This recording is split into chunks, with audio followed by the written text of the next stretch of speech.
Hello, ladies and gentlemen, and welcome to another edition of Deep Into the Heart of Wrestling. My name is Mike Larkin, and joining me as always is the one, the only crazy-eyed son of a gun himself, the one who will throw tortillas with me each and every day of the week, and hell, we may even throw some cervezas up in this bitch, the one, the only, Mr. Robert Davis. How are you, Roberto? Fantastic, sir. I'm ready to, what the heck? The amigos were getting the party started early, so let's rock. Alrighty. Nicola McDonald, we are also joined by her. And Nicola McDonald, there's going to be a lot of Jeff Jarrett talking, so I know you will be hashtag motioning your foot to kick someone in the dick. So are you ready to get into this? He's going to get my foot up his ass. Yes, I am. Hello, everybody. My goodness. Okay. Yeah, I'm ready. All right, fair enough. Now, guys, let's start with this because first and foremost, I actually have never mentioned this on a show because when it comes to like GFW, when this first came into fruition in 2015, when I first started getting to podcasting, this was actually going to be my debut episode, was talking about the GFW roster at the time, but I never released it because number one, it sucked. And number two, I was just starting to get my feet wet. So my original topic getting into this podcasting world was the GFW Global Force Wrestling initiation, the introduction to it. But the fact that I'm talking about it years later now with my two amigos and amiga, that would be Robert and Nicola over here, is an absolute pleasure. So before we even get into the TNA-GFW feud from 2015 and everything that sufficed after that with the merger, the lawsuits, Jeff Jarrett in AAA getting drunk and whatnot, I have to ask you, and I'll start with you on this, Roberto. What were your thoughts of the initial TNA? Jeff Jarrett's gone. What were your thoughts on GFW coming into fruition and really showcasing what Jeff Jarrett wanted to do with another different promotion? You know, my initial thought was more wrestling. That's fantastic. You know, growing up in that prime area where it was WWF and WCW, it was always cool to have options. You know, there was even some of the, you know, catching AWA in the early 90s, late 80s, early 90s, just having another option. And that was just the coolest thing. I'm still not a fan of Jeff Jarrett all these years later, even back then. But just to have an option, another option was cool. This one talking about AWA over here. I think about AWA and ESPN with Larry Sabisco as the AWA champion. That's right. And friggin' Jake the Milkman Millman. Oh my goodness, this man taking it back to the late early 90s. I like your style. Dating myself. Hey, not a bad thing though, because there were some badass episodes of that back in the day. Nicola McDonald. Now we know about what you think about Jeff Jarrett, but in this particular time period, in this timeline, what were your thoughts on he's gone from TNA, he starts up Global Force Wrestling, and then we'll talk about the initiation that led to the 2015 feud. What were your thoughts about Global Force Wrestling coming into fruition? Well, yeah, okay. So when he left, it was whoop whoop because I've never been a fan at all. He needs a kick up the arse, but that was obviously how I feel now and then, so it's nothing new. I did think the same as Robert. Also, like there was more options. There wasn't just like like you said, more wrestling. And I agree with you 100%, Robert. Yeah, yeah, on that one. But he's still getting a kick up the arse. Fair enough. I mean, if remember around this time period, like Jeff Jarrett would go into the TNA Hall of Fame, and then we would see him more on camera. If you remember at the time during this era, folks, TNA was on Destination America, and then TNA would go into Pop TV in 2016. Around this time period, that Destination America said, we're not going to renew your contract due to poor ratings. So 2015 towards the end they did a lot of the global series, the Global Force series and the Global Fight series and the World Title series with TNA, which was taped in advance before we got to the new regime on Pop. But this feud was towards the end of the Destination America era. If you remember also at the time, Bully Ray was an authority figure for a little bit. Then he got taken out. We never knew who took him out. And then he would subsequently go back to the WWE to team with Devon, and the Dudley Boys would be back into the fruition of the summer and late fall of 2015. So Bully Ray is gone. Jeff Jarrett comes on back, baby, and him and Dixie Carter seem to be on the same page until he's like, well, I will be damned if I will not get my company back. I built this company from the ground up. Me and my father, Jared Jarrett, and Bob Ryder, we were sitting on a boat in 2002, and we started TNA Wrestling. And Dixie Carter was fighting up against Jeff Jarrett. So it was very interesting to see the overall initiation of what would become this feud. And of course, Dixie Carter talked about it was not I who drove you out of that company, honey. It was you. So we'll start with you, Nicola. What were your thoughts on Jeff Jarrett coming in the feud with Dixie Carter? Hit me up. So when he first came back, I was like, "There, why? What is the point? Why have you come back? Are you going to cause more drama, or are you just actually going to do something good for once?" And I will admit, he did prove me wrong, but still an arsehole. But I liked it anyway. All the same, it was something interesting, something different. So Right. yeah. Roberto, See, I can be nice about you a little bit. Yeah. I kind of had the same sentiment. It was just like, oh, you're back. Okay, what trouble are you going to cause now? Okay, this isn't too bad, I guess. It's just kind of crazy that Jeff Jarrett, the son of Jerry Jarrett, like all the cool things Jerry did, and you got Jeff over here, tortillas and the amigos. Like, come on, man. Well, it was also interesting to me too, as well, because around this time period, I remember he was doing some promotion for the GFW shows coming up in Las Vegas, which would air at the Future Stars of Wrestling Arena. And the gentleman that was sitting by his side at the time was a young Kevin Cross, who I heard would go on to be a killer.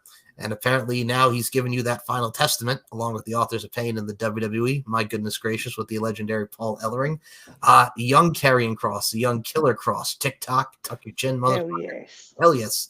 So you see the start information of that, right? And now look at the attendance around this time, folks. It wasn't as good because they started in Tennessee. They drew like 300 people. There was like 200 people in Nevada. They were running it like mini ballparks and ballparks, what have you. I think one of them in Tennessee drew like 375 people. So they were starting out in these areas in the South, and then they tried to do what they want to do with tapings. I mean, they tried to get a UK TV deal with Boulder Creek TV, son. Yeah. So I got to ask you as well. Now, Nicola, have you ever heard of Boulder Creek TV in the UK? Do you even know what that channel is? I had to ask you as the fellow UKer. Me personally, no. I haven't heard of it ever. Other people from the UK maybe, but me personally, no, never heard of it at all.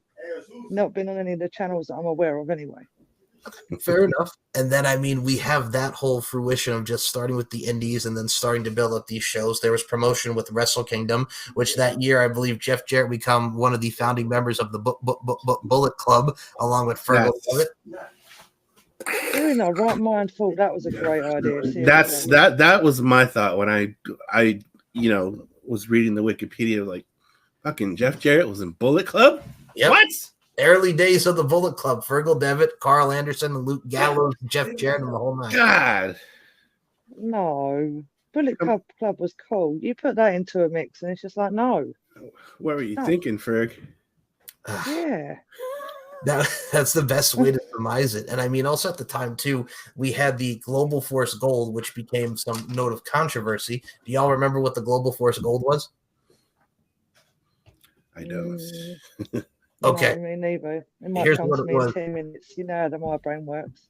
I'll tell you. So they started off on the website. It was like, we're going to play a video, then we take you to another video. And if you become a member, you get an 8x10 photo of Jeff Jarrett. So the GFW Gold was a Ponzi scheme, a pyramid scheme, which lured people in under the guise of, getting some gold, collecting some gold, investing in it. And they would sell amounts of gold out at an incredibly high price, encouraging members to pretty much recruit new people. So it was a big old Ponzi scheme that got Jeff Jarrett and Karen Jarrett under a lot of controversy and scrutiny for what they were selling on their website. So not a good start to what would be Global Force Wrestling. We already had some controversy with the GFW Gold.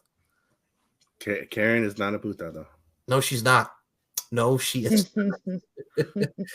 Oh my God. And then after all of this, GFW is pretty much going nowhere, folks. And then we get to TNA, where Jeff Jarrett's back on TV. I mentioned the promos back and forth of, I will be damned if I will not get my company back. My company that my daddy and I started back in 2002. I am the founder of TNA, Jeff Jarrett. Oh, honey, it is not you. It is I now who owns this company, and you made your way out. So we had that dynamic between Dixie Carter and Jeff Jarrett. Then we get the feud. GFW featured a lot of talents that really came in around the time. So here's who Jeff Jarrett brought in as far as GFW goes. We had, you ready for this lineup? We had Lady Tapa. We had Bobby Roode. We had PJ Black. We had Christina Von Eerie. And we had many of that caliber. And I mean, For you guys, I want to start with you, Robert, on this. What were your thoughts of them bringing in these people that Jeff Jarrett brought in from GFW to really surmise the brand? Guys like Chris Wardetsky, the former Chris Masters. What were your thoughts in regards to seeing those guys come into TNA? I think a lot of the guys that he brought, kind of like what Tony was doing when AEW first started. You bring those faces, the faces that people know, like you mentioned, Chris Masters. Everybody knows him from WWE. Was he F or E? I forget. Chris Masters was WWE. Yeah, he was WWE, right? Yeah. So you bring in those recognizable faces, which I still think is a good idea because you get people wanting to tune in, and check the show out. Christina Von Eerie, I thought was fascinating. Does she even work anymore? Does she do anything? I've seen her do some appearances, man. I don't know if she wrestles anymore. I think she might be retired. I thought she had a unique look and style for the time. She would definitely fit in now for sure. But I thought it was it was a pretty smart idea to bring in those faces that people know. That way you could showcase the up and comers at the time. And for you, Nicola, I mean, we had Lady Tapa, we had Scott D'Amore, Brian Myers, Trevor Lee, Chris Murdetsky, Sanjay Dutt. What were your thoughts on them bringing in these talents to really go into the fruition with the TNA? I liked it. I actually thought it was pretty cool because they brought back old faces, new faces. Lady Tapa, legend. I don't know where she is now, what she's doing now, but she was absolutely amazing to watch fight. And was it Lady Tapa that did it with Gail Kim? She teamed up with Gail Kim, or is that the wrong wrestler I'm thinking of? No, well, they had a good feud, her and Lady Tapa. They tried to recreate what they did with Awesome Kong, and Awesome Kong and her had a match. Yeah, I think Lady Tapa wrestled Jessica Havoc, yeah. Yeah, Lady Tapa was someone who I was hooked with, and I really liked her. So I don't know what she does now. No, I don't know if she's in it. I don't think so. I haven't heard her name for such a long time. So. Yeah, I think she's another one that's kind of like really like came in and then she was out. I know she was a part of the TNA Gut Check at the time. That was the first time that I saw her. Oh yeah, but no, man, that was what we brought in, and we'll get to Christina Von Eerie more in our story here, folks, because Christina Von Eerie was part of that GFW merger. And I got to say this first and foremost as well. Not only do we get this, but we get Drew McIntyre at the time involved in the mix on the TNA side as we're standing up for professional wrestling, coming from the WWE and his 3-man band run, getting released from WWE. We had Drew McIntyre. We had Eli Drake, LA Knight. Yeah. And we had Micah as a part of the Rising. Tongaloa, eat shit, motherfucker. You know what I'm talking about. Camacho, if you Camacho. Yay. So, Roberto, I'll start with you because this is what's going to thwart TNA against the GFW. What were your thoughts on the Rising with Drew McIntyre, Eli Drake, and Micah? At the time, it was just like, damn, this is kind of interesting. What, like, you kind of didn't know what could happen, just because of who was on that side. With Drew just getting released from WWE and coming back, at least he was a recognizable face, which I think was always kind of beneficial to them. Oh, great. And Nicola, what were your thoughts on that in regards to bringing in the Drew McIntyres and the Eli Drakes and the Micahs, forming the Rising and really bidding them against the GFW crew? Drew I really like because he's a voice. He's someone who can, like, clearly what he did is stand up for everybody and everything. And I love that about him in general, like his character. It's just, the only shock I still have now is he went to TNA, left WWE, went to TNA, and then went back to WWE. Yep. So it's like swings and roundabouts, or round around in circles, as they put it. But I liked him, really liked him. Maybe because he was Scottish. I don't know. But yeah, definitely gave off Braveheart to me every time I saw it. But yeah, no, I loved him. Eli Drake is just Eli Drake. Yeah. He's hilarious. It's no matter where he is, he's still amazing. Yeah, and it's funny you mentioned like the Drew McIntyre's Braveheart for the when he was in WWE the sword. Yes, the first go around, like he was feuding with John Morrison, and John Morrison in the feud dressed up as Braveheart, and that's where Drew McIntyre won the Intercontinental title. Yeah. Oh my God, good times. But no, I mean, you have Drew McIntyre come in. We get to the TNA-GFW match. Now, the matchup, for those that haven't seen it, they did like a lethal lockdown bout, and the competitors were Drew, Lashley, Bram, the Wolves against Jeff Jarrett. Legend. Sorry. That's okay.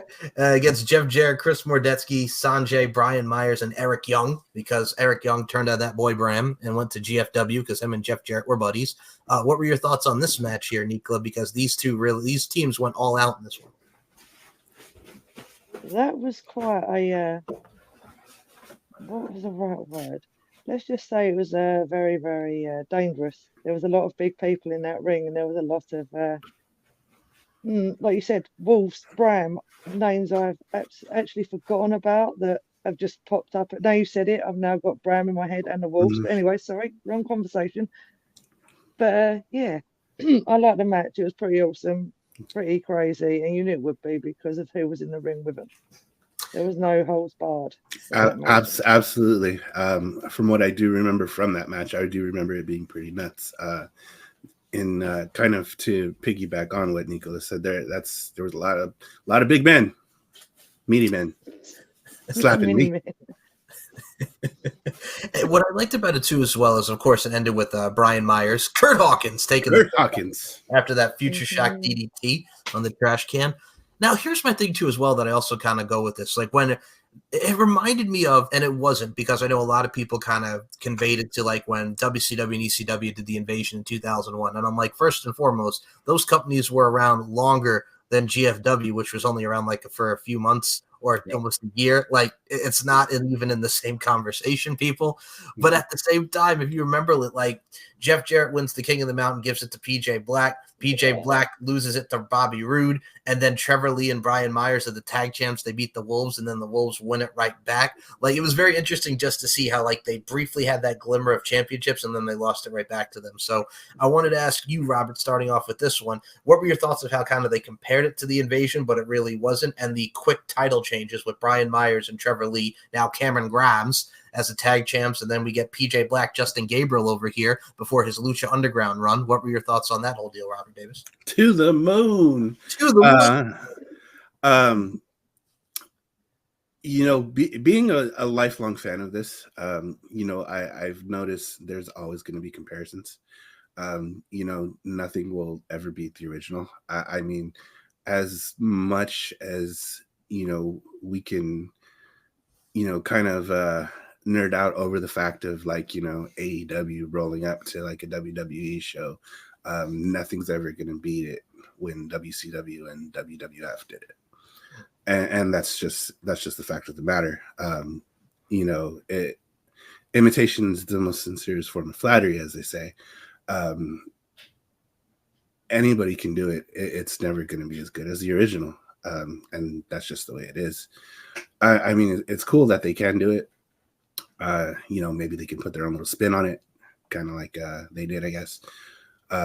As far as the quick title changes, you know, I'm not against quick title changes. I know a lot of people like to criticize, you know, the big criticism over the last like maybe year, 2 years or so, with like the TNT title being the hot potato title. Like, come on, just shut up. That's usually my thought about it, but I was okay with it. So what Robert Davis is saying, folks, he's a fan of the Wiggles. Hot potato, hot potato, hot potato, hot potato, potato, potato, potato, potato. Nicola McDonald, what were your thoughts on Brian Myers and Trevor Lee as the tag champs, and that boy PJ Black as the King of the Mountain champion?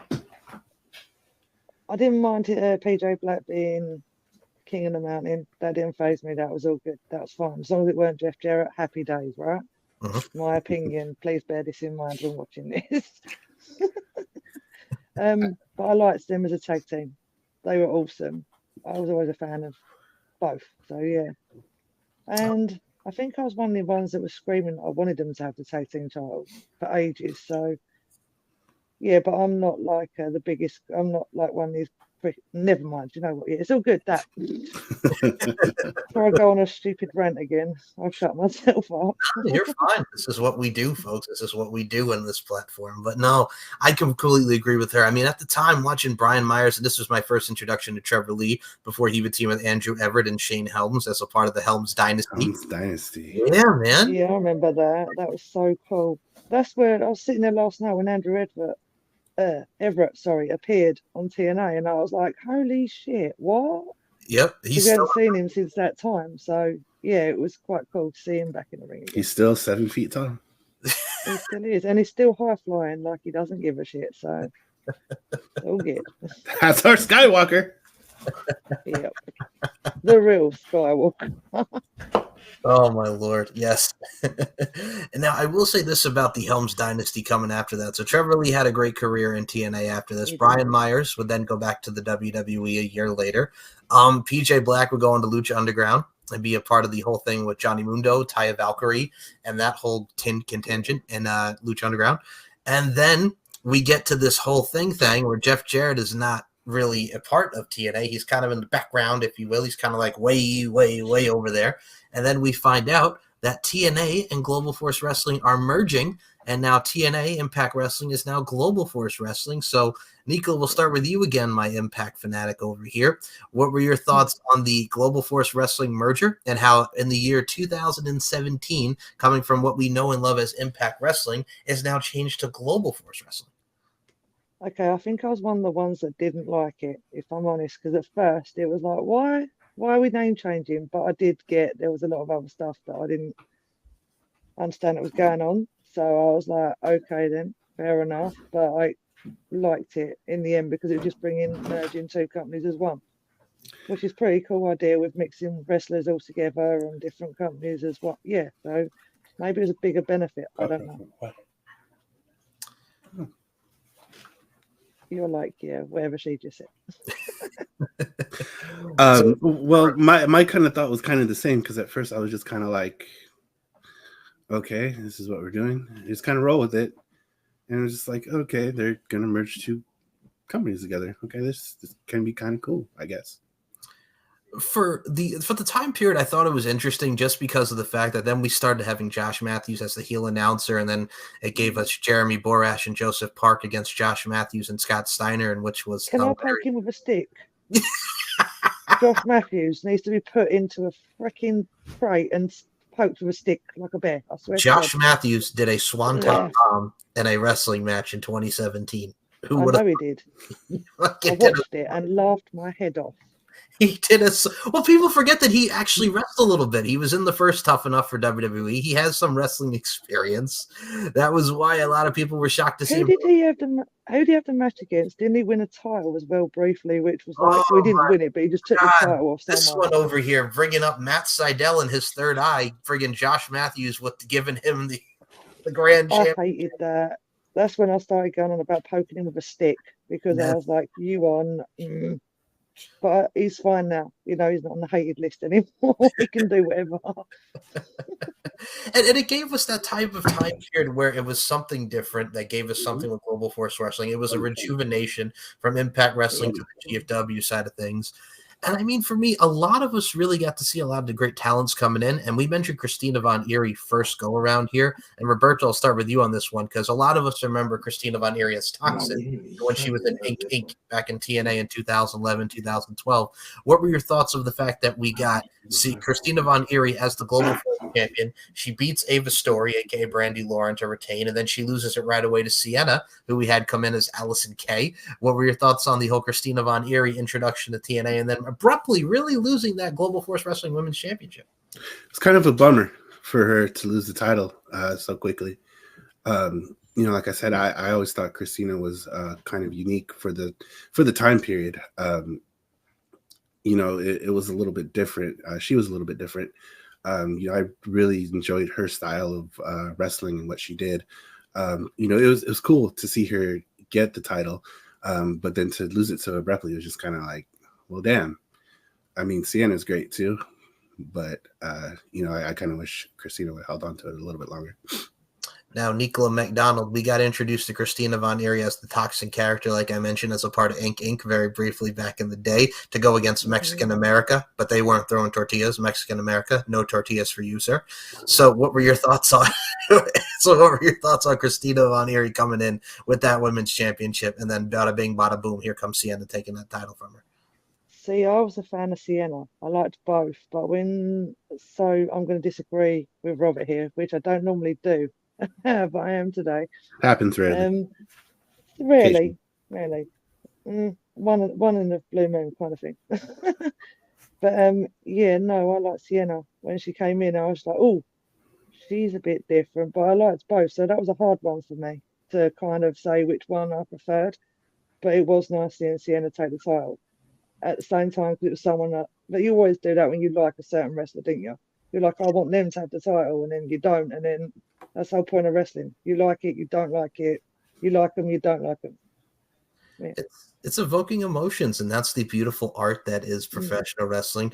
But 2017 also gave us new authority figures as Bruce Pritchard came in, and a lot of people were putting this over with the light of current events as TNA is now back, as we had the Hard to Kill pay-per-view last night as we are recording this show, which rejuvenation of TNA. Welcome Nick Nemeth to Total Nonstop Action Wrestling. We saw the debut on camera of Ash by Elegance, the former Dana Brooke. Yeah. First of all, Ash by Elegance. First of all, before we go back to this, Ash by Elegance? Really? I know her real name is Ashley, but Ash by Elegance? It sounds like a fragrance. Yeah. And yeah. I might buy it. It's like a candle. Yeah. It sounds like a candle, but a nice candle fragrance. Well, what does it smell like? Hey now. Ash, apparently. Apparently so. Oh, yeah, that's definitely my kind of candle. Something that smells of ash. Why not? Yeah. Yes. I gotta say this. When it comes to new authority figures around this time period, we had Bruce Pritchard come in, and this is where it comes to kind of in fruition to today, folks. He said that TNA is dead. And then now we look at Scott D'Amore now with TNA. We are fucking back, and boy, were they. At this time, we had Bruce Pritchard involved, and then some authority figure by the name of Jim Cornette came in and say, "You goddamn son of a bitch! Now I'm the one running fucking Global Force Wrestling, you son of a bitch!" And then we had Jim Cornette for a few tapings. Dude, you sounded so much like Mickey Mouse on Prozac then. Seriously. He sounds like you motherfucker. Give me some goddamn Dairy Queen, you son of a bitch. That's what he sounds like. Yeah. Holy shit. Vince Russo ruined the goddamn business. I fucking hate that goddamn Vince Russo. I will live so I can piss on his fucking grave. That's exactly what Jim Cornette says. Yeah. Yeah. That's what he is. He's an angry. It's wild because I think him and Double J are competing to see how many places they can work. I think between those two, they've worked literally everywhere. Lauderdale, if you're watching this, turn off your email, turn off your phone. Don't let them come work for you. What he said. Now, okay, you see, now I'm doing that in my head because I think you're actually correct on this. So if I remember correctly, now Cornette had his Smoky Mountain Wrestling in the 90s. I mean, he was at NWA, WCW before that. Then he came to WWF. And then 2005, he got fired from WWF because he slapped that son of a bitch at Tina Morello 10 times. And then came to TNA as the authority figure. Then he left TNA because that goddamn motherfucking Russo. And then he friggin' went back to GFW in 2017. And it was quick. Like, he was only there for like a few tapings, right? Not long at all. Not very long at all. No. And then Jeff Jarrett then would later go do the WWE appearances very briefly and be in the Hall of Fame. And then he would be involved in the live events and the backstaging of WWE with producing and whatnot, helping out there. And now that son of a bitch, the last Outlaws in AEW, Jeff Jarrett. And yeah, that it's very much parallel lives when it comes to Jim Cornette and Jeff Jarrett. It's literally parallel lives. They've literally touched every, I want to say almost every promotion. I know Jarrett did wrestle in GCW for a couple matches. Oh my lord, he wrestled in ICW2 with Grado, Hechicero. Yep. He sure did. Oh my lord. I mean, yay. Well, I mean, when Jim Cornette came in for those brief tapings, like, was I shocked? No. Due to the fact that he was a former authority figure in TNA back in 2006, 2007. And then we get to one of my personal favorites comes in. we have so many great talents that come in, but then they bring in, and I say it favorites, and I say it very sarcastically, that boy Alberto El Patron, no longer with his baby. I will take you to the cantina and fight Triple H and the Usos. We're talking about my baby, Perros. And he comes in, wins the GFW championship instantly. But on TNA's part on social media, if you remember, these dumb sons of bitches spoiled the surprise. Oh, by the way, Alberto El Patron, here he is in this photo. I remember that. Yeah. Spoiled the surprise. So we'll start Not with that he was much of a surprise to start with, but yeah. So Nico, we'll start with you. Alberto El Patron comes in, wins the GFW World Heavyweight Championship. What were your thoughts? So I'm not a fan of his in any shape or form. He's another one on my list of wrestlers that are not But I didn't hate, or I hated him, but I also thought he was good in the ring. I don't think he should have got the title straight like that. Not in the slightest. That's one thing a hate I have is why do they give wrestlers they bring new people in, they've got a title. They did it in TNA, they've done it in all kinds, but it's just like, why do that? You know what I mean? Show you what they're made of first, then build up to that, not just go, hey, come here. Oh, by the way, here's a title. Here's this X guy from WWE. Oh, here, now you're world champion. Here you go, Alberto. Here you go. Here you go. That was what TNA did. That's what they did back then, though. So it was like, nope. I hate that in the whole thing, which is why I give the title to someone who's just come in. Like I said, build them up. Let them grow. Show us what you can do before they go, oh, here's the belt. Yeah, Alberto El Patron did not last very long as well after that. We'll ask you, Roberto, as a follow-up to this. So he comes in, wins the title. Then he goes on to get suspended because of everything that happened with his baby, Paige. And then he comes back as a heel. Yeah, I forgot about that. He comes back as the heel. He's supposed to wrestle Austin Aries. And then he gets pissed off at the freaking press conference, walks out, and that's the last time we ever saw Alberto Patron ever again in an Impact Wrestling. So, yeah, what were your thoughts on that, Roberto Davis? It was just kind of like, what the hell is going on here? I mean, the guy seemed to have just this downward spiral of luck. I mean, when he first came in, I was kind of indifferent because, I mean, I didn't know much about him at the time. I was just like, okay, cool. This guy's from WWE. He's okay, cool. He's a champion. He's got Patron in his last name. Whatever. Things just kind of started to spiral, and it was just like, yikes. This is not good. Right. And I mean, and Nico will ask you the same thing because after this, we got Pentagon beating Austin Aries and winning that championship. So what were your thoughts on Alberto? If you remember the feud, like he's mocking him because he's vegan. He's eating a steak. And by the way, that was a delicious looking steak. I'm not going to lie. But he's he's eating the steak in front of Austin Aries, who's a known vegan and a known anti-vaxxer because he's a fuckhead. And now we get this biggest dickhead in the whole wide world. So we get that match. What were your thoughts on the exit of Alberto? Just saying, fuck this shit, I'm out, no thanks. Gets into the limo and rides his ass back to Mexico. Fuck this shit. I was literally, see ya, bye-bye. No thanks. Bye. Yeah, pretty much. Bye. See you later. Don't let the door hit you where the good Lord split you. Go that way. It's straight down there. It's a fuck off, Bill. Yeah, there. Right, what was it? So yeah, I was happy he was gone. What was the other question, or was that just it? That was it, but the follow-up I will add to that is the fact that 2017 showed the promise and the rise of Eli Drake. Yeah. And he would become dummy. Yeah. He would become, don't get lost in the sauce. He would become the GFW World Heavyweight Champion.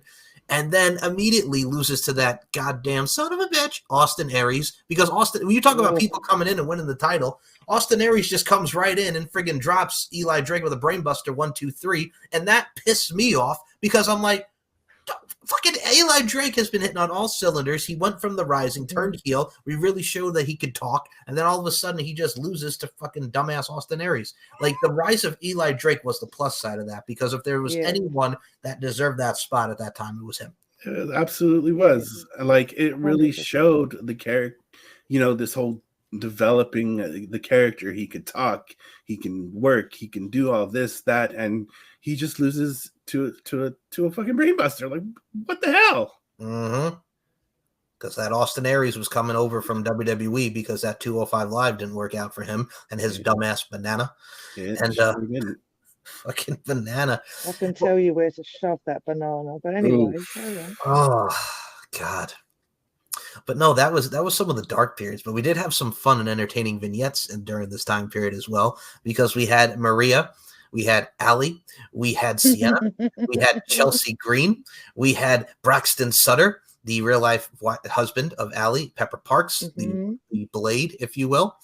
And I want to get Nico's thoughts on this because I can hear you laughing already with the bridezilla. That was Chelsea Green. We get to the wedding of Braxton Sutter and Chelsea Green. Chelsea Green's this rich girl. She's in love with Braxton Sutter, but Braxton Sutter's in love with Allie. I do not love you. We have Allie and Pepper Parks kiss. They make out. They have a great relationship, and all is right with the world. True love. What were your thoughts on that storyline? I love the storyline, but because we all know what Allie's really like, I hated the fact they dumbed her down so much, because we know that she's got a mouth on her because obviously cherry bomb. So it's like, and then all of a sudden they've dubbed her down to this, yes, I will, and no, I won't. And I was like, I liked it. But then, right, Chelsea Green as the freaking drunk bride, that was entertaining as hell. The dress, everything she was doing, but it wasn't funny watching her, being the pretty one, and then all of a sudden him going, nah, I like Allie, see ya, and then watching her transform into Bridezilla was just freaking epic. The screaming, the champagne bottle, the falling over while she's wrestling, that was, tops for Chelsea Green on that one, but it all ended up all right in the end. And screw Maria for that story. Anyway, screw you, Maria. Screw you, Maria. Screw you, Maria. I do like you the rest of the time, just in that storyline. I was like, bitch. Well, she said something that was so operative there is like when Maria was in WWE as the backstage interview, she was the dummy, kind of like ditzy kind of chick. And then they made Allie like that with yes, Miss Maria. No, Miss Maria. Okay, Miss Maria. That's why I hated that shit. I was like, seriously, girlfriend, stop doing that. The yes, not, fuck off. Punch up. So, Roberto, your thoughts on the Braxton Sutter and Allie get together, get married, and he loves her, and the whole thing with Chelsea Green, Bridezilla, drinking the wine bottle, just lipstick all over the place, looking like a big old hot mess. What were your thoughts? You know what? Normally, I'm not a fan of the whole, weddings thing. It's just like 99% of the time, it is absolutely cringe AF. But this one was absolutely stupendous. It was done so well. I kind of didn't know a lot about Allie at first, so I kind of did my research, and I saw how she was as Cherry Bomb, and I was just like, holy crap, give us that. But then they had her play Allie, which was fine as well.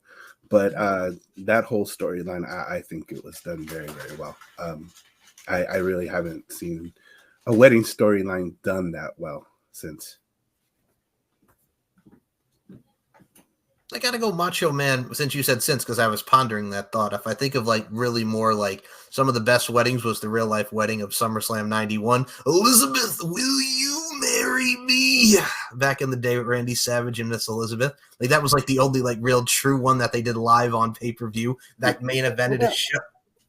What about ODB and Eric Young? That one was the Lord. Most funniest wedding I've ever seen. Okay, that takes the cake too with Sarita and Rosita, Sarah Stock, and now Zelina Vega in WWE. It's like you can have you got ODB standing there in that tiny dress and just going, "Holy fuck, what the hell?" That was funny as hell to me. Eric Young stripping down to his underwear. Oh no! And the beer and the chicken. She wanted her chicken, and he wouldn't give it to her. Well, the best is she gets vulnerable in that. If you remember that, folks, it's like Sarita and Rosita are trying to seduce Eric Young, and she's like, "I know I don't look like him, but I love you." And I'm like, "Okay, we're showing some vulnerability to the funny character. I'm cool with that." And then they get married, and they slobber it down, man. Yeah, that was a bit gross. I'm not going to lie. That was a bit like, oh, okay, yeah, And get then Eric back in Young the room. held a females tag team championship because he was one half of the Knockouts championship, Knockouts tag team Yeah, championship. that was funny as fuck. Eric Young back then, funny Eric Young was just, yeah, legendary. I think I His think I gotta go back and voices, check his that out. I don't dancing. remember any of that. Dude, that was like a year or two before like that happened, or maybe Was like it? Yeah, it was And funny. then he goes missing after they get married. He went and done a fishing thing. The fishing or show, something. yes. And then, yeah, and ODB was constantly coming out like every week on Impact going, where's my chicken? Where's my goddamn beer? Where's my husband? And then he Eric! appeared one day after a year and then gave a beer. And they made up again. It was like, oh, for fuck's sake. That was the precursor to Adam. Eric! Adam! Yeah. Yeah. But yeah, See, speaking I of do Eric, know some things. yes, I know that was Totally. awesome. Yeah. Now the best part was everybody was joking of Eric Young. Really, that's a quick aside. Did you see at the beginning of Hard to Kill him coming out there? People compared it to like when Triple H would do the NXT Takeover intros, and it was like, "We are NXT, we are TNA." How about Eric Young leading the charge in that opener? That was great. I was happy to see Eric Young with facial hair again. Yes. I didn't see it, unfortunately. I kind of turned up later to the Hard to Kill party, unfortunately. You turned up just in time. I did, didn't I? Yeah, that was very surreal. Yes, very surreal. It was beautiful. Well, that's actually going to be a part of the story since we're segue into these beautiful people over here. Because 2017 was also the year of Rosemary, as she was one of the Knockouts championships. Has some of the best matches with Jade in the steel cage. Her and Allie first teaming up. She was really all over the place in 2017. And the feud, of course, I have to mention here, the Decay against newcomers by the name of Santana and Ortiz with Diamante, managed by Conan, Toss the Salad essay, and the new formation of LAX.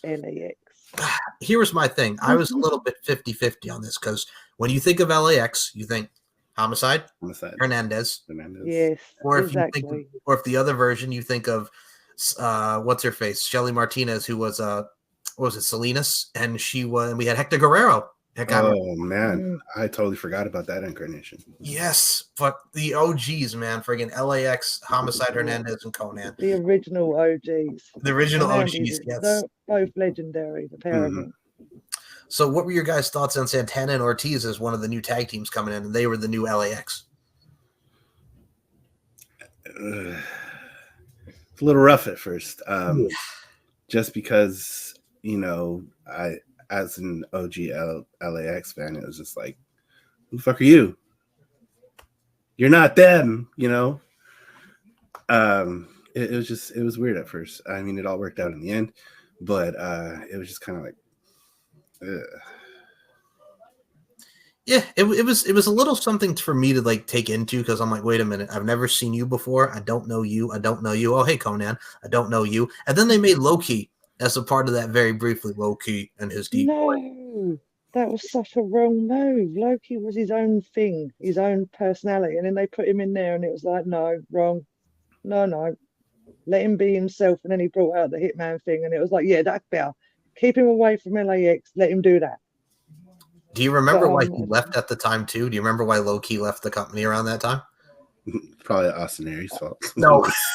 No, I think his arm got broke. No, because that's not the Austin Aries era, is it? No, that was 2 years prior to that. Yeah, that was when did he get his arm? When did he get his arm smashed by a bar? What was that? Was he in the LAX then, or was that something different? I think that was something different. But the 2017 Low-Ki, where he wanted to go against Alberto El Patron for the I remember. So yeah. He wanted a shot at he wanted to win the title. He was very big on, let's give him a run. I think Conan pushed for it, and Jeff Jarrett was like, no, X Division guy, he'll go for the title, but he ain't winning it. And Low-Ki was like, I can do more in this company instead of just being in the X Division, and I am Low-Ki. And he said, fuck this shit, I'm out. No thanks. There's a lot of fuck this shit, I'm out, no thanks during this career. But yeah, that was the end of Low-Ki. We also got another tag team in Reno, Scum, Oi Oi Oi, from Future Stars of Wrestling in Las Vegas. I did not mind them. They weren't terrible. Did not mind them. I thought they were pretty cool. Oh yeah, I mean, for them, you had there was a certain tag team. I can't think of the name. Oh yeah, I know, OVE Friggin' Dave and Jake Chris, Sammy Callahan, Ohio versus everything. Oh, like this was loved them. Yes, they're awesome. Absolutely. Also, I kept shouting this last night when we was watching Hard to Kill, that Havoc is actually engaged to Sammy Callahan, and everyone was like, "What? Huh?" I was like, "Yeah, they really are." Yeah. I saw something on Sammy Callahan, like, you know, they do TNA videos. They did the one with Rosemary, then they did the one with Sammy, and Havoc was talking about his anxiety and stuff and how they look after each other. It's quite cool. So I was like, Demon Girl with Sammy. Fuck yeah, that is a legit team right there. That's Turn that into a tag team. Seriously, they dominate. I swear to God. Well, he started a lot of controversy around that time because, and I know we talked about our boy before with, you know, that goddamn son of a bitch, Sammy Callahan. I would never fucking book him in my life. And the fact that he hit Eddie Edwards with that damn baseball bat on the chair. Oh, man. Still one of the still haunts me that. Yeah. I remember watching that live, and I remember yelling at the TV, kind of like Jim Cornette. Like, what the fuck were you thinking? Like, dude. Then the world went crazy on it. The world went slamming him on Twitter. They were slamming him everywhere, and it was like, did you mean to do it? Is that part of it, or did you really mean to fuck him up as much as you did? But yeah, like it but really. You could never tell if it was a work or if it was really. He was like, I'm gonna stay in character in every interview I do and act like I hurt this boy. Boy, he got people bowed up. He really did. He really that did. Was a bad time for him. My thing again, I guess. Yeah, well, his eyesight, he fucked up. It was his eye, wasn't he? He smashed the back his his eye, like right here, remember, the orbital and everything in this area. Yeah. But magically, Eddie Edwards was fine 3 weeks later, so it can't be no bad. Yes. What I love about wrestling, they get really injured and they reappear like real quick. It's like, wow, are you sure you're not mutants or something? No, I'm joking. My thing with Callahan was, like, if you remember, like, he was just coming, because he also made his debut around this time too. Like, he was coming off the Solomon Crow gimmick, which could have been a great gimmick in NXT. Guys like Kevin Owens and Sami Zayn weren't on the come up because he was doing that hacker gimmick, which we saw glimpses of in TNA. But I'm like, God dang it, man! Like, if they could have done something more with that gimmick, and then he went to TNA, like, how amazing was that transformation to see from the Solomon Crow character to the Sami Callahan that we know all love? I couldn't even believe that was the same person, right? No, that was totally different. Not what we were used to at all. We was used to this dark, nasty, evil person, and all of a sudden he's now like, oh no, I'm all right. See, not that bad.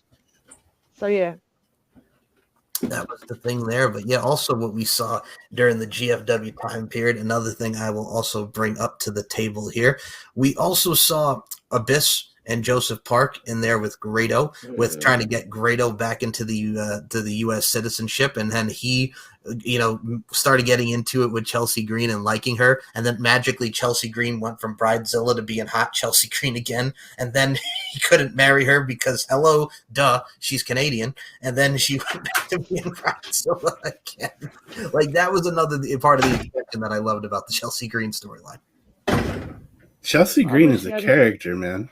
Yep. That whole Laurel Van Ness thing. Yeah. Laurel Van Ness was something else. That she was. And what I will say this as well, as we go towards the end of the GFW era, which featured the Hardys getting out of there and going back to WWE for that WrestleMania pop, we saw them various tag teams that we mentioned of the DK, the Reno Scums, the LAXs, Eli Drake's rise to the GFW championship, Alberto El Patron's quick exit, and also something else that happened during this time period, which we saw very briefly because he went to Japan. That boy Cody Rhodes was the GFW Next Gen champion, and like he had a feud with Moose because Brandy Rhodes was Mini Moose, and it went nowhere. And that title was never ever defended on TV. He was just, Cody's got this title. We saw at the end there, towards the end of the GFW run, we saw kind of really fizzle out and go back to being Impact Wrestling because Jeff Jarrett, I think it's about that time we talk about this. So he's known many years, even when he was NWA World Heavyweight Champion, to be very controversial as a heel when it came to AAA. You know what I'm saying? Going to Mexico, being a heel, riling up the Mexican crowd and doing what they do. But there was one particular incident where he's at this show. And he's talked about this many times that he liked to incite the crowd. But he's like, I think when I started throwing the tortillas, you knew it was going to be bad. You think, Jeff? Do you really think it was going to be that bad? It really got bad, didn't it, Jeff? Didn't it? With your cerveza drinking ass. So Jeff Jarrett comes out of the crowd. Mi amigos. Karen is not a puta. Karen is not a puta. Cervezas and fucking tortillas. Yes. Fucking take it. Take it. My God. Well, and we knew at the time that he was having some substance abuse problems, was Jeff Jarrett, which led to his exit. Him and Matt Hardy were beefing, and Rebby Sky was beefing because, of course, she was. And Dutch Mantel got involved and told her to grow the fuck up. And fucking Dutch Mantel was like, fuck you, bitch. By Zeb Coulter asked, we the people on your ass, bitch. So he got involved. Sounds about right. It sounds about right, though, yeah. It's a typical day for her, isn't it? So, Oh, yeah, God, especially what we have going on now. Did you fucking see that TikTok of her wearing Edge's t-shirt? And this is what I don't care if it's a work. I don't care if it's real. That fucking bitch is 37 years old. Stop it. Fucking stop it. Adam probably shot him in text. Yo, bro, like, I'm married now, bro. This ain't no 5 anymore. Keep me out of. Tell your girl to keep my name out of her mouth. Oh my God. Oh yeah, what? Then it'll be another Will Smith slap, won't it?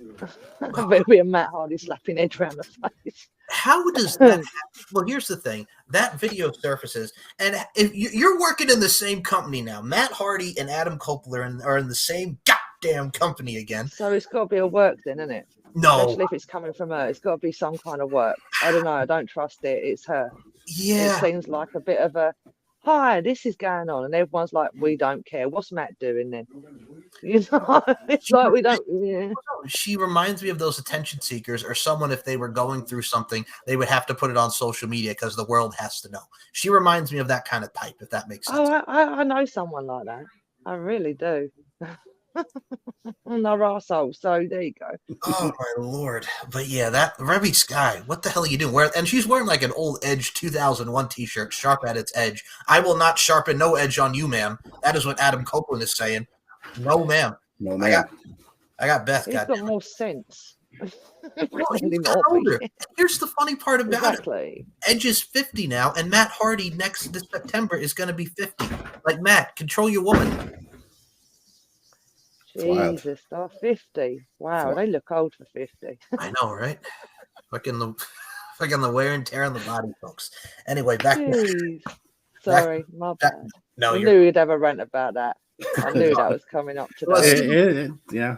Yeah, and then everything happened with Jeff Jarrett and their cervezas, and he was gone. And then he would go back to WWE the following year and be in the friggin' Hall of Fame. And then we saw him after that feuding with Elias and the Royal Rumble appearance. So then we saw Jeff do that stuff. But at the time, he was also doing another thing. That was suing Impact Wrestling, baby. So we are now up to the point of the show. We are going to talk about this goddamn lawsuit. So it started in 2018 where there was copyright infringement over GFW rights, GFW properties, that Impact deleted master copies of all 16 hours of GFW Amped. Now, for those that don't know what GFW Amped is, it was the produced show that they were doing. It featured matches with Karrion Kross, Bobby Roode, and all these talents that Impact which aired as like a one night only, right? But apparently Jeff Jarrett claimed that they deleted that 16 hours. He wanted his Amped footage, goddammit. He wanted that Amped footage. So Jarrett sued to get trademarks and likeness from Anthem. And Anthem then friggin' much said there was no money, or we did not delete anything off of that GFW content. Like, the trademarks of GWN have nothing to do with that, because if you remember, also around the time, they started the Global Wrestling Network app. So Jeff Jarrett was like, hello, Global Force Wrestling, Global Wrestling Network, I know what you're doing. And then in 2020, there was a mistrial jury. They made a verdict that was pretty much voided by a judge. Comments made by Jarrett's attorney had prejudice, pretty much, they settled because everything that Jeff Jarrett was saying was very invalid. He just wanted to start something where there wasn't anything. And it just led to 2 to 3 years of pretty much headache because they wound up settling in 2021. So we'll go to this lawsuit here because it was a thing that was just going on and on to the break of dawn. Roberto, I'll start with you. What were your thoughts on him suing them for rights for the GWN, GFW? I know what you're doing. I know you're out to get me.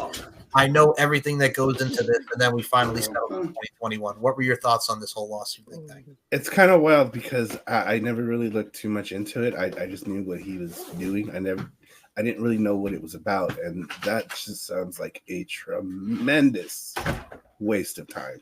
And it was. Because it really started for me, and I was puzzled when I first read about it when it came out. Like, dude, you really want Amped? Like, they used it as a one night only. You only had like a few shows with that. Like you mentioned 16 hours there. That they deleted the footage that GWN was just copying Global Force Wrestling because the GWN app. I'm like, Jeff, you have nothing here. You're just pissed at them, and you want your shit. And it's like, bro, like, what's 16 hours of tape? Like, you're wasting a lawsuit on 16 hours of tape and fucking trademarks. And pretty much there was no evidence. And then, like we mentioned, they settled. But you're causing a ruckus for nothing. But then again, Jeff Jarrett was in a turbulent time in his life. But it's like, fuck, what a waste of time. And now I'll ask you, Nicola, because if you remember at the time that we talked about this many times, it just went on and on. It sounded like it was just endless. It was every single day there's something new, something different, and then it was just all bullshit. And also, he only did it because he had the money to do it. If he didn't, then what was the point? The whole thing was a waste of time. That he just wanted to waste time and his own money, that's down to him. That's a dickhead move, but carry on. I mean, you're lost, motherfucker. Karen's still not a puta. Karen is still Karen not. could just fuck off. Sorry, I've not said it all show. You've been waiting for me to say it. So yeah. No, but I've never. All right, her big mouth. Sorry, I'm gonna say it. Don't get me ranting on her. No, I'm going to say it because you followed that. Miss Karen is not a puta and she can fuck off. So she can fuck off. And her high heels. And her high heels. What I love about stupid shoes to a wrestling ring. Yeah, it makes sense. Make it make sense, Karen. Please do. Oh God, that's your husband now while you're at it. Oh, that's a very appropriate name for her. Anyway, so what started the whole thing for me is when Kurt Angle. Oh no! Hey, truth is truth. It's out there. When she fucking started accusing Kurt Angle of having an affair with Kelly Kelly, and I'm like, really, bro? Like, this is what we're doing now? And him, Jeff Jarrett and Karen Jarrett, and Kurt is like, no. And Kelly Kelly's like, well, it's a great way to wake up in the morning to assume that I'm having an affair with somebody, and because Kelly Kelly laughed at the fuck off. Yeah. And like at the time, like she was with Tess, God rest her soul. But at the same time, it's like you went from Kurt, then you're with Jeff, which caused the whole thing. Again, this is the wrestling business. And then Jeff Jarrett's off of TV because of this whole thing. And then he's back on TV, and him and Kurt are just beating the snot out of each other in a match. I didn't like the stuff, and I mind you, it was storyline with them and Jeff Jarrett and Jeff Hardy, but I'm like, the stuff that she said. I know. Don't get me started on that either. That pissed me off. Like, that whole thing. And then she was the head of the knockouts and all that. And I'm like, you're using this woman a little too much for my liking. She fucked up the knockouts when she did that. But the whole Jeff Hardy, Jeff Jarrett thing, considering what he's like now and what he said all them years ago, Jeff Hardy in the ring about, you're an alcoholic, blah, blah, blah. Take a look in the mirror, sunshine. Look at you now. Yeah. Shove a guitar up your ass. I mean, what? Sorry. The only funny thing that she ever did in TNA was that AJ Styles thing with Kurt, where they're going on the date and then they're tickling the gator, and they made AJ Styles dumb. Like AJ Styles, the phenomenal AJ Styles, former NWA champion, now he's dumb. AJ. Boy. Oh boy, that happened. That did happen. I'm so much trouble right now. No, but that was the year that was GFW, and I mean they tried to come back. Like I mentioned, GFW did a return show in Tennessee, and it's like, why? Like, you're putting Chase Stevens on there and Scott Steiner and all these people like you had in the beginning, and it's like, okay, I guess. Jesus. But like from 2017, that whole GFW run, we saw some greats like Eli Drake. We saw some comedic storylines. We saw some tag teams. We saw some ins. We saw some outs. We saw Taryn Terrell come back for a few tapings. We saw Petey Williams come back for a few tapings. But that was the year that was 2017 with GFW. The best way I can surmise it is, folks, is fun, interesting, turbulent, but damn it, it's something that we're talking about, and we're talking about it 7 years later. So, I mean, hey, GFW was a memory. Absolutely was. It was definitely fun. And just the fact that we're still talking about it 7 years later. Yes. Oh, so it was awesome time. It was, but I will say this: what's always an awesome time is doing this show with you guys. And I will say, from lawsuits, from tortilla throwing, from Jeff Jarrett's substance abuse, from everything that was Global Force Wrestling, Karen is not a puta. Karen is not a puta. Not a puta. Fucking idiot. God almighty. But the last thing I will add to that, as we talked about the moments and memories that really equate to today as well in today's forum, were you shocked that it only lasted a year? Because if you remember 2018, they went right back to Impact Wrestling. So I'll start with you, Robert. Were you shocked that it only lasted like a year? Yes and no. Yes, because a lot happened. Like a lot of things fucking happened. And controversy sells, and they can always turn some of that into a storyline and just drag it out.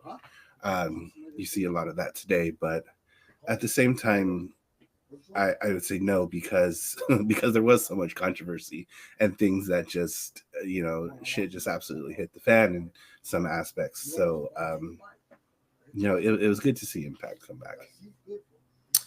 Nicola, what were your thoughts on the 1 year that was GFW? I kind of expected it to just be the year. I kind of knew it was on its way out. Literally towards when it first started, it was like, okay, let's see how this goes. 2 months later, it was like, no, it's on the way out. Nothing's working out. And like you said, there was a lot of dramas going on that year, a lot of stuff that was crazy and really out of control. So, but I was glad to have it back as Impact again, though, or TNA, whatever one. There's so many names. I know, right? Like it went back to Impact, and now we're back to TNA. But I so love the fact we're back to TNA. Me too. That was pretty cool. Mm-hmm. So the one final thing I'll also add to that, because we mentioned it earlier, the Hardy Boys were the big component that was the big one that left that year. And I mean, you saw Eric Young and Bobby Roode go to NXT, of course, at the time. Eric Young with Sanity and Bobby Roode being Glorious. But 2017, really the big departure from that year was the Hardy Boys. So I mean, for you, do you think that also kind of hurt it a little, because the Hardy Boys were hot with the deletion and the broken Hardys at the time? Do you think that was one of the kind of contributors that kind of like affected it too as well, because they were one of the top draws at the time? It definitely put a damper on things, because man, that gimmick was hot. It was fire. It was en fuego. But it really hasn't even been the same since. And a lot of people like to say that that really killed TNA or Impact or whatever it was, to have them lose the Hardys, and I don't see that. It just allowed some other people to step up, which they did. It was around that time a lot of people just wrote Impact off, which was a shame, because they should have given it a chance, because a lot of things that came from 2018 on to today were great. And, they missed out on a lot of stuff. That they did. And Nicola, same question. Do you think one of the things that hurt it was the Hardy Boys' exit from Global Force Wrestling Impact at the time? I do, because of the same factor. Basically, everything Robert just said, but to add on to it, at the time, they were hot. Like you said, they were doing great matches against Decay. They were going against the Wolves. They were going against absolutely every single person there was. And it was amazing to watch. And it was like kind of out of the blue. 1 minute they were in Impact with Vanguard, and the next minute they just disappeared. So, yeah, I do think it had a massive impact, because as much as I'm not a huge Matt fan, I am a huge Jeff fan. It always sucked to see Jeff disappear anyway. So, yeah, I do think, yeah, massive impact, but also it's paved the road for the rest of anyone else to come up. They've gone now, so let other talents come up and show what they're made of. So in a way yes, in a way no, I guess. Yes. I'm not doing the impression. No, I'm not doing it. I can't, my mouth won't let me. And finally, before we wrap it up, I do also have to add, this was the same year that the Hardys, we mentioned Jeff Jarrett and the GFW thing, but man, oh man, we mentioned the Twitter beef. The Hardys going after Anthem and Ed Nordholm when that "fuck that owl" chant was a big fuck thing. That owl. Wow, that was funny. That was one chanting that. Oh my lord! But yeah, what were your thoughts? No, wait, that was Anthem, weren't it? The owl. I remember. Sorry, carry on. Yes, it just clicked. Ed Ed Norholm, Ed the Owl, as we all the used to owl Fuck man. that owl, Yeah, do you remember? Woohoo, yes. Woohoo. So Fuck that owl. Fuck that owl. Yeah, I do remember delete that. the owl. delete the owl, delete. He wanted to put the owl in the lake of whatever it was, the Seven Deities Lake, whatever it was called. The Lake of Reincarnation. That was it. Sorry, my bad. See, this is how long ago I watched it. Seven Can't remember what it was deities. called. The 7 deities. But you asked me about Decay, I could tell you everything. No, man. I mean, that was the big thing too. No, we mentioned Rosemary and the Decay and the come up with the tag team and knockouts, but I gotta ask you guys, like another lawsuit, like that ended until the end of 2017 because Matt couldn't be broken until the end of 2017 when they settled and he would feud with Bray Wyatt, God rest his soul. And also that infamous photo at an airport where yes, Matt Hardy taking a picture with Ed Nordholm. What were your thoughts on that whole deal, Robert? I was happy to see him kind of rectify it though, because I loved that gimmick. Hardy Boys were one of my favorite tag teams when I was a kid. So kind of when I started getting into Impact to find that they went to Impact and they had this kind of cool kind of different kind of gimmick. And I was just like, yeah, this is pretty cool. This is fun. Glad to still see the Hardy Boys doing it until they weren't allowed to do it. And it was just like, damn, come on. Let him have his stuff.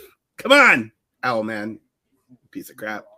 And then he finally did, and that's when broken Matt Hardy became Woking, and it didn't go so well. No, it did not. But Nicola, were you happy to see them settle in the infamous picture with Matt Hardy and the Owl Man at the airport? Yeah, I do, because number one, they're the ones who create their own gimmicks, their own characters. So why the hell should they not be allowed to keep that gimmick in a different company? I think the Owl Man knew. At the end of the day, it's their personality, their name. So why should someone else be saying, well, no, this is mine and it belongs to this company? Does it? Like, No. fuck, no. Well, yeah, that was Not the at all. argument. It's a person, individual. Right, that was the argument, because it's like Matt Hardy and Jeremy Borash and all of them came up with this whole thing themselves. It had nothing to do with Impact. You can definitely tell that Jeff Hardy was a big part of that because of how his dark gimmick comes across. Yeah. Like, you could definitely see Willow when he was doing Brother Nero, like the dark side. And it was like, but Jeff's known for that, though. Matt wasn't. Matt wasn't known for these dark gimmicks. He was just known for being big money Matt or arsehole Matt or whatever Matt. So it was quite nice to see him be a little more delusional and a lot more like he was, giving out freaking peas to kids on Halloween. Why not, right? Veggies. Have some veggies. Have some beans, baby. Who the fuck Green beans, yeah. Green beans. I think I actually wrote a tweet going, who gives out green beans? Oh, right, Matt Hardy does, the broken one. Okay, then. It reminds me of Big Daddy when the guy wouldn't give the candy to little Julian there. Here, why don't you give him some candy? Give him this. Why don't you give him your watch? Now say Happy Halloween. Classic. And lastly, speaking of lastly, Bobby Lashley was another one, because it brought me this to mind because Hook wrestled Kevin Matthews, who's now a producer in AEW, on Collision, and Bobby Lashley, an American Top Team, holding all the gold in 2017. That goddamn Dan Lambert pinned James Storm. Sorry about your damn luck. Sorry about your damn luck. The only original cowboy ever, I swear. I like Adam Page, but James Storm is always going to be the original cowboy. Me too. Always. I concur. Yeah. What were your thoughts on American Top Team and having Bobby Lashley with that MMA gimmick? Cowboy from Virginia. Get the fuck out of here. Virginia, get the fuck out of here. So what were y'all get a real beer. So what were y'all thoughts on Bobby Lashley and American Top Team? This was one time I actually had to go back and watch, because I did stop watching Impact for quite a bit.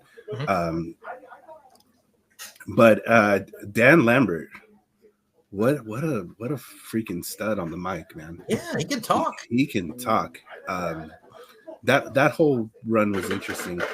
I know a lot of people like to say that run in Impact was better than his run in AEW. I don't know. The AEW run was pretty strong, but to have Bobby Lashley featured in a predominant faction was always cool. I've always liked Bobby. doing Bobby Lashley's things. Nicola? I always liked Bobby Lashley. I mean, he's the only one in Impact to collect all of the titles, barring the women's titles, in a year. And he had them all hanging off his arms. And no, he was impressive. He was really good. I've always been a fan of his as well. And he's never been a disappointment in that ring, ever. He's always just given it his all. And yeah, I thought it was cool. If I answered this question right, I'm hoping I did. No, you did. And I mean that. Well, I'll be honest. When Eddie Edwards returned him for the title, I was like, that's cool. But Eddie Edwards' run as the champion was not as cool because it was kind of meh. No, that was shite. It was shit. But yeah, I mean, it gave us a lot, like I mentioned, great moments and great memories, and that's what wrestling is about.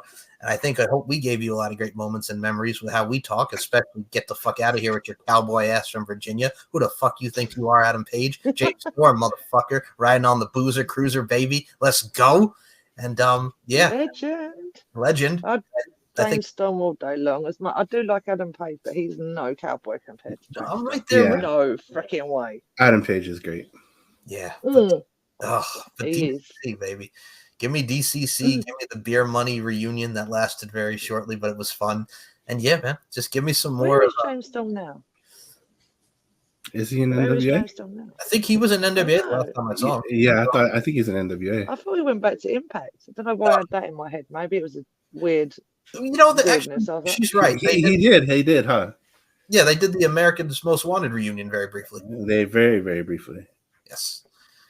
But yeah, that's great times, good memories, and this is what gave us a lot of the good and bad of total nonstop action, Global Force Wrestling, Impact Wrestling. It's been so many names and so many TV slots that we've seen with Impact, but God dang it, man, it gave us a lot to talk about, and just talking about it with great friends, that being Nicola and Roberto over here. Y'all are always a pleasure, and I can't wait for more topics because we do have some more great shows coming at you, folks.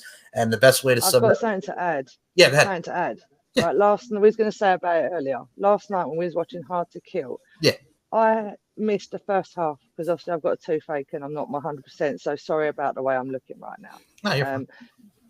It'll be sorted by Thursday, trust me, or I'll be going mad. But anyway, I'd gone in to watch Discord with the others, but it was like really late. And as I've gone in, I didn't know what match was on, nothing like that. So I was just kind of, hey, how is everyone? Chatting crap like I normally do.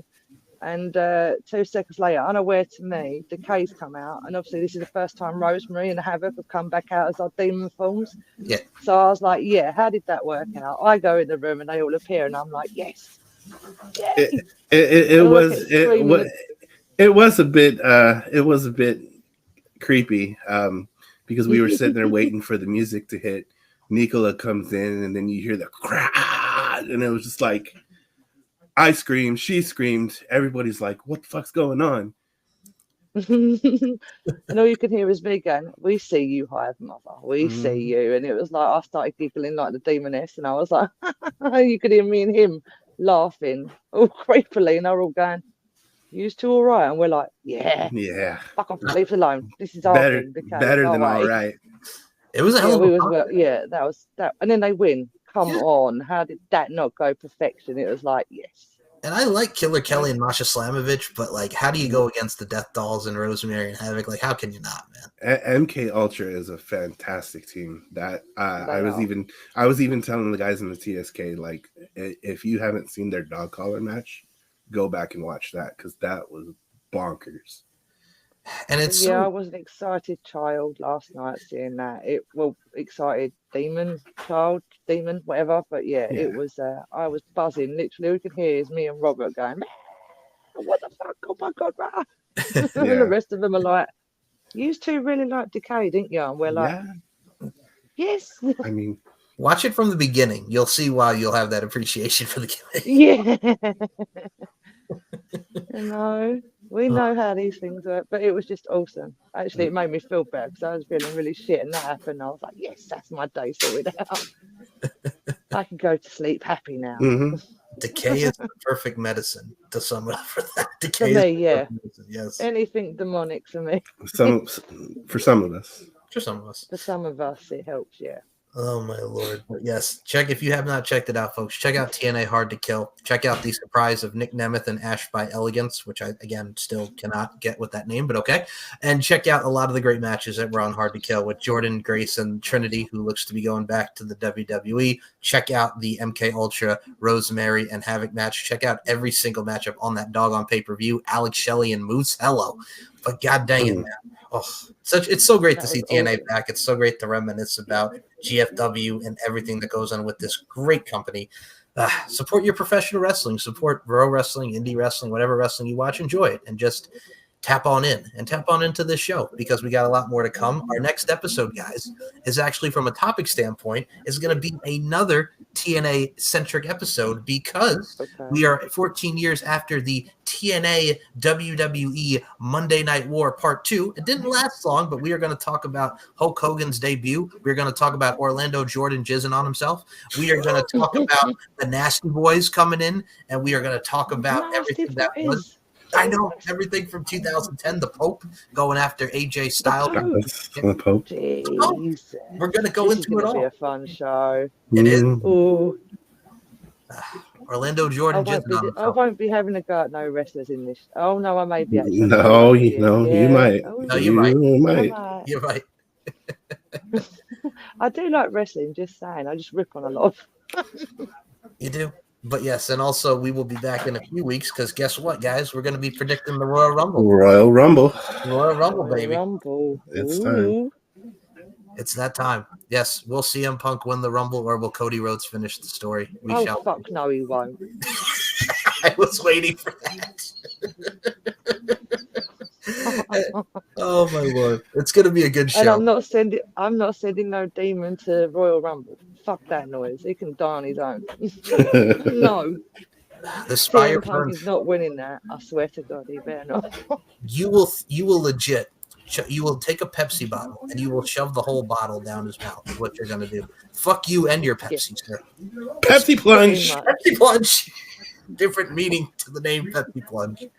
So be on the lookout for those episodes. I love you guys.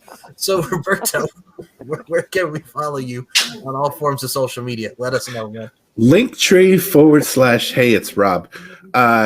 We've got another episode in the pipeline here with me and the boys of the TSK, kicking it with the TSK.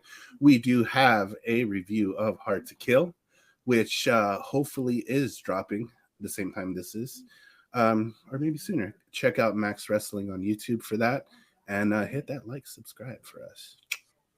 Yeah. And Nicola, where can we follow you on the social media fronts when you're not in hell and when you're not kicking Jeff Jarrett in the dick, when you're not wanting to rip out Karen Jarrett's eye sockets, when you want to take that high heel and shove it straight up the poop chute? What? Where can we follow you on social media? Karen is not a puta. Yeah. In hell. Yeah, I want to do all them things, to be quite fair. But yeah, you can find me at Nick Mac on Facebook. You can find me at my Instagram, you may have to say, because like I said, my brain is not 100% right now. Nico Mac 853 baby on Twitter, and get the Demoness on the Instagram front.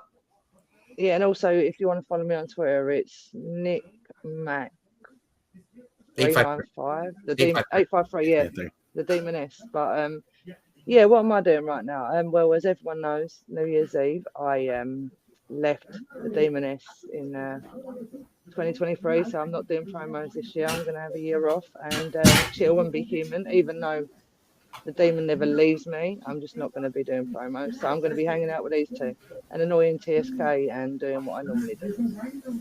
So yeah, but the Demoness is always around in this room. What? With these two. What? It never leaves. What? So, What? Billy Mel, son of a bitch. Karen Jarrett, high heel up the ass. What? I'm just going to bury her. I'm going to take her stone and bury her off. Simple as. No one will miss her anyway. Austin Aries. Austin Aries? He can be buried too. Hey, Austin. Oh, no. Oh, his house can get set fire too. Again. It's horrible. That wasn't us. It wasn't us. That wasn't us. That was not us. It might have been Little Becky, but it wasn't us. Little Becky. Becky. Keep an eye out for her. It was She's a bit weird, that It one. was that damn Sky Blue when she was friggin' lighting fires at the churches. Oh yeah, she set a man on fire. Cool. It set a man on fire. She set a man on I fire. like her more. Oh, why did I not like her more? Hello, come talk to me. Well, Wembley's coming up in August, so hopefully you don't have to send anybody to Wembley, to kick people in the dicks and just, send people to Wembley. I always have to send one person to Wembley. That'll be easy. All right. I might, like I said, she's still around when I say so, not whenever people say so. So yeah, I'll send her to Wembley. And myself, maybe. That might be interesting. Might send myself and my demon now. See how that works out. Well, where we will send you to is the YouTube channel. Subscribe to Mike Larkin 92. Check out SF Show 1 and MCL 92 on Twitter. Larkin_92 and M Larkin MB on Instagram. We are up to 725 subscribers on this channel. Thank you all so much for getting to there. Let's get it to 1K. Bringing everybody aboard is so wonderful. We get to see a lot of great different variety and content from LFC, Lingerie Fighting Championships, and Roberto's girl, Gemma Juliana. Hello, Robert Davis. Hello. And we get to see on the Mike with Mike Pop Culture History Podcast a lot of old school shows and newer shows. And I thank y'all for taking this ride with me. And of course, more deep into the heart of wrestling. We'll be back in the next episode predicting the Royal Rumble. Throw his ass the fuck out. Throw his ass the fuck out. Who's winning? Who's going to WrestleMania? Logan Paul and Kevin Owens take a stunner, get kicked in the dick. I care. Oh my goodness, we got a fatal 4-way. Let's go LA Knight. Yeah. For that championship against Roman, AJ Styles, and that boy. Roman, AJ Styles, LA Knight, and Randy Orton. What? And everything that goes into that fatal 4-way. We'll be back. Thank you for listening. And as always, please remember, Rebby and Karen are not putas. Thank you for listening.